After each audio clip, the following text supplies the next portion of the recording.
Chief Christian Scott aTunde Adjuah, sonic architect, trumpeter. Some of you may know me as the creator of the Stretch Music sound, creator of the Stretch Music app, the Adjuah trumpet here, and now maybe the Adjuah Bow. I obviously am a musician. I'm also a chieftain in the Black tribes of New Orleans, Louisiana, chief of the Shotokan Nation. These tribal banners are regionally referred to as Black Indians. I wanted to take the moment to speak to you all about Dr. Martin Luther King and what it is that he meant to me, means to me, and what it is that I think he should mean in this moment as we encroach into a moment of reevaluation and us trying to figure out what is the best way forward in such a tumultuous time. It seems to me, whenever we have the larger conversation about Dr. King, the way that he is being framed, the way that he is being presented is very narrow in terms of what it is that he actually contributed to the world. More often than not, we relegate his legacy to being a part of him being an American hero without actually tethering that legacy to the actual valiantness and brilliantness of his strategy and what it is that he tried to communicate. You know, what usually gets left out when we're talking about Dr. King is the fact that at the time period that he lived in, taking the actions that he took to try to create change, that he was considered a radical. You know, more often than not, when we have these conversations, we don't accurately appraise the reality that this man was actually fighting. Certainly in this moment, we should all be able to see the utility in a perspective like that with what is going on socially, culturally, and politically in our country in this moment. But again, the way we frame him is limited.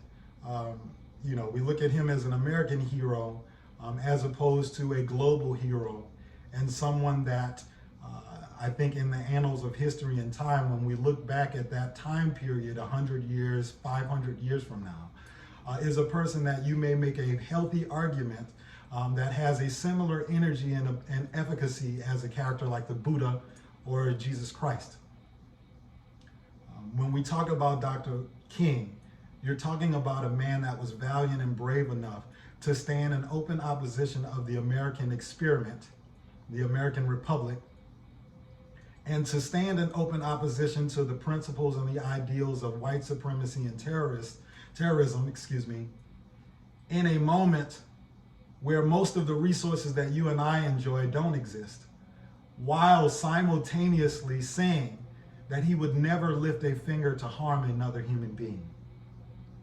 The level of courageousness and valiantness and bravery in that type of stance cannot be underscored. It is paramount in a moment where we are reevaluating so many different things that we all take the time that is requisite for us to figure out what ways we can contribute to building more light and radiance in our world. Obviously, the way that I do it is through these instruments and creating music and stretch music and its sound, and that as a concept in music. But your way of approaching it is obviously going to be a little different. I'm taking the time to say these things to you and to frame these things in this way so that you understand that it is paramount that in this generation you contribute something. That you not only contribute something new, that you also are clear in the fact that you are the author of those stories, and you don't allow the imaginations of other communities to superimpose themselves onto what it is that you are creating for your own community. And I'll give a little bit of an example. You know, more often than not, just as one example, when I go into a public space and I turn on the radio, or I hear the music that is being disseminated to the Black community, I become incensed. I am a person that is aware of the fact that radio programming is exactly that, and that the things that are being disseminated to our community are very dangerous, right? and they have an efficacy in terms of dismantling, dispossessing, and tearing down the Black community at large. You know, why is it when you turn the radio on, you hear songs about unlordable behavior and having a close proximity to the criminal fraternity? You hear disrespectful songs about your peers and other Black men. You hear disrespectful songs about the Black woman, projecting her as being things that any Black man that has grown up in the communities that we've grown up in knows is obviously ridiculous.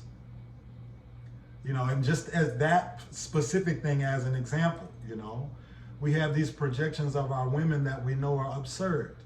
When you are speaking to the Black woman or about the Black woman, whether or not you are speaking about your mother, your grandmother, your sister, your lover, your daughter, whichever person you are speaking about, the avatar that you are speaking about in that moment is representative of one of the most powerful legacies in the history of anything we know.